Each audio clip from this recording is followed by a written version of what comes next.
Hello welcome to Sally kitchen. ഇന്ന് ഞാനൊരു special ആയിട്ടുള്ളൊരു വത്തക്ക വെള്ളമാണ് കാണിക്കുന്നത്. ഈ ഒരു ഇഫ്താറിൻ്റെ സമയത്ത് ട്രൈ ചെയ്യാൻ പറ്റിയ നല്ല ടേസ്റ്റി ആയിട്ടുള്ള എന്നാൽ എളുപ്പമായിട്ടുള്ളൊരു ഡ്രിങ്കാണിത്. അപ്പോൾ എങ്ങനെയാണ് ഇത് റെഡിയാക്കി എടുക്കാൻ നോക്കാം. ഇതുവരെ ചാനൽ സബ്സ്ക്രൈബ് ചെയ്യാത്തവരുണ്ടെങ്കിൽ ഒന്ന് സബ്സ്ക്രൈബ് ചെയ്തിട്ട് സപ്പോർട്ട് ചെയ്യുക. നിങ്ങൾ സബ്സ്ക്രൈബ് ചെയ്ത് കഴിഞ്ഞാൽ തൊട്ടടുത്തൊരു ബെല്ലൈക്കൺ വരും, അതും കൂടി ക്ലിക്ക് ചെയ്തിട്ട് ഓൾ എന്നുള്ള ഓപ്ഷൻ സെലക്ട് ചെയ്യണം, നോട്ടിഫിക്കേഷൻ കിട്ടാൻ വേണ്ടിയിട്ട്. അതുപോലെ ഈ ഒരു വീഡിയോ ഇഷ്ടപ്പെടുകയാണെങ്കിൽ ലൈക്ക് ചെയ്യാനും മറക്കല്ലേ. അപ്പോൾ ആദ്യം തന്നെ നമ്മൾ ഈ ഒരു സ്പെഷ്യൽ വത്തക്കവെള്ളം ഉണ്ടാക്കിയെടുക്കാൻ വേണ്ടിയിട്ട് 2 കപ്പ് പാൽ ഞാനൊന്ന് തിളപ്പിക്കാൻ വെച്ചിട്ടുണ്ട്. ഒന്ന് ചൂടായി കിട്ടണം. അപ്പോൾ ഇതിലേക്ക് ആവശ്യത്തിനുള്ള പഞ്ചസാര ചേർത്ത് കൊടുക്കുക. ഞാനിപ്പോൾ ഒരു 3 ടേബിൾ സ്പൂൺ പഞ്ചസാര ഈ ഒരു സമയത്ത് ചേർത്ത് കൊടുക്കുന്നുണ്ട്. എന്നിട്ട് നന്നായിട്ടൊന്ന് മിക്സ് ചെയ്തെടുത്തിട്ട് ചെറുതായിട്ടൊന്ന് തിളവരുന്ന സമയത്ത് ഒരു 2 ടേബിൾ സ്പൂണോളം കസ്റ്റാർഡ് പൗഡർ ഞാനൊരു ബൗളിലേക്ക് എടുത്തിട്ടുണ്ട്. ഇതിലേക്ക് ആ ഒരു ചൂടായ പാല് ചേർത്തിട്ട് കട്ടകളൊന്നും ഇല്ലാതെ മിക്സാക്കി എടുക്കണം. ഈ ഒരു കസ്റ്റാർഡ് പൗഡർ നമുക്ക് സൂപ്പർ മാർക്കറ്റിലൊക്കെ വാങ്ങിക്കാൻ കിട്ടും. ഒട്ടുമിക്ക എല്ലാവർക്കും അറിയുന്നതായിരിക്കും, പക്ഷേ അറിയാത്തവരും ഉണ്ടാവും. നമുക്ക് സൂപ്പർ മാർക്കറ്റിലൊക്കെ വാങ്ങിക്കാൻ കിട്ടുന്നതാണ് ഈ ഒരു കസ്റ്റാർഡ് പൗഡർ. അപ്പോൾ അതൊന്ന് മിക്സ് ചെയ്തെടുക്കുക. അതിനുശേഷം പാല് നന്നായിട്ട് തീ കുറച്ച് വെക്കുക. എന്നിട്ട് നമ്മൾ മിക്സ് ചെയ്ത് വെച്ച ആ ഒരു കസ്റ്റാർഡ് പൗഡറിൻ്റെ കൂട്ടം ഒഴിച്ചു കൊടുക്കുക. ലോ ഫ്ലെയിമിലിട്ടിട്ട് ഇതൊന്ന് കുക്ക് ചെയ്തെടുക്കുന്നുണ്ട്. ഇതുപോലെ തിക്കായി തുടങ്ങും. അത്യാവശ്യം നന്നായിട്ട് തിക്കായി വരണം, എന്നാൽ മാത്രമേ കസ്റ്റാർഡ് നന്നായിട്ട് കുക്കായിട്ടുണ്ടാവൂ. അപ്പോൾ ഇതുപോലെ ഒന്ന് ആവശ്യത്തിന് തിക്കായി കിട്ടി കഴിഞ്ഞ് കഴിഞ്ഞാൽ ഫ്ലെയിം ഓഫ് ചെയ്യുക.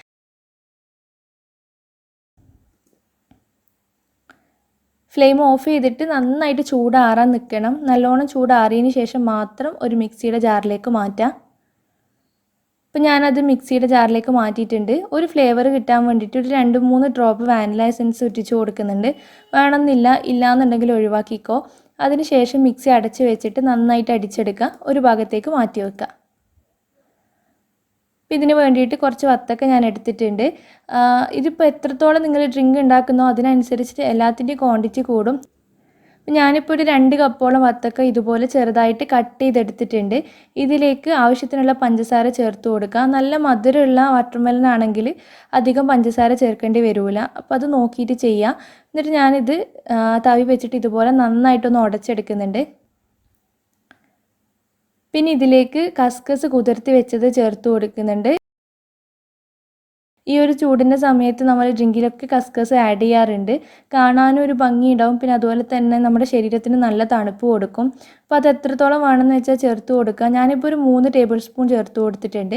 നന്നായിട്ടൊന്ന് മിക്സ് ചെയ്ത് യോജിപ്പിച്ചെടുക്കുക. നല്ല സിമ്പിളാണ് ഈ ഒരു ഡ്രിങ്ക് ഉണ്ടാക്കിയെടുക്കാൻ. എന്നാൽ ഐസ്ക്രീമൊന്നും ചേർക്കാണ്ട് നല്ല ഐസ്ക്രീം ചേർത്ത ആ ഒരു രുചിയും കിട്ടും. ഇതിലേക്ക് നമ്മൾ നേരത്തെ അടിച്ചു വെച്ച കസ്റ്റാർഡ് ഒഴിച്ച് കൊടുക്കുക. ജസ്റ്റ് ഒന്ന് മിക്സ് ചെയ്തെടുക്കുക. പിന്നെ 1 കപ്പ് പാലും കൂടി ചേർത്ത് കൊടുക്കുന്നുണ്ട്. അപ്പോൾ അത് ഞാൻ നേരത്തെ പറഞ്ഞല്ലോ, ഡ്രിങ്ക് എത്രത്തോളം വേണമെന്ന് വെച്ചാൽ അതിനനുസരിച്ചിട്ട് കസ്റ്റാർഡ് ആയാലും പാലായാലും ചേർത്ത് കൊടുക്കുക. പിന്നെ സെർവ് ചെയ്യുന്ന സമയത്ത് കുറച്ച് ഐസ് ക്യൂബ്സും കൂടി ഇട്ട് കൊടുക്കും. അപ്പോൾ ഇത്രയേ ഉള്ളൂ നമ്മുടെ ഡ്രിങ്ക്. സിമ്പിളാണ് ചെയ്യാൻ വേണ്ടിയിട്ട്. അപ്പോൾ ഇത് കുടിക്കുന്നതിന് മുന്നേ ഒരു 3 മണിക്കൂറെങ്കിലും ഫ്രിഡ്ജിൽ വെച്ചിട്ടൊന്ന് തണുപ്പിച്ചെടുക്കുകയാണെങ്കിൽ അടിപൊളി ടേസ്റ്റ് ആയിരിക്കും. എന്തായാലും നിങ്ങൾ ട്രൈ ചെയ്തിട്ട് ഫീഡ്ബാക്ക് അറിയിക്കുക. നമുക്ക് പാർട്ടികളിലും കൂടി സെർവ് ചെയ്യാൻ പറ്റുന്ന ഒരു ഡ്രിങ്കാണ്. സൂപ്പർ ടേസ്റ്റാണ്. ഇപ്പോൾ ട്രൈ ചെയ്തിട്ട് ഫീഡ്ബാക്ക് അറിയിക്കണം. വീഡിയോ നിങ്ങൾക്ക് ഇഷ്ടപ്പെടുകയാണെങ്കിൽ ലൈക്ക് ചെയ്യാനും അതുപോലെ ഷെയർ ചെയ്യാനും മറക്കരുത്. താങ്ക്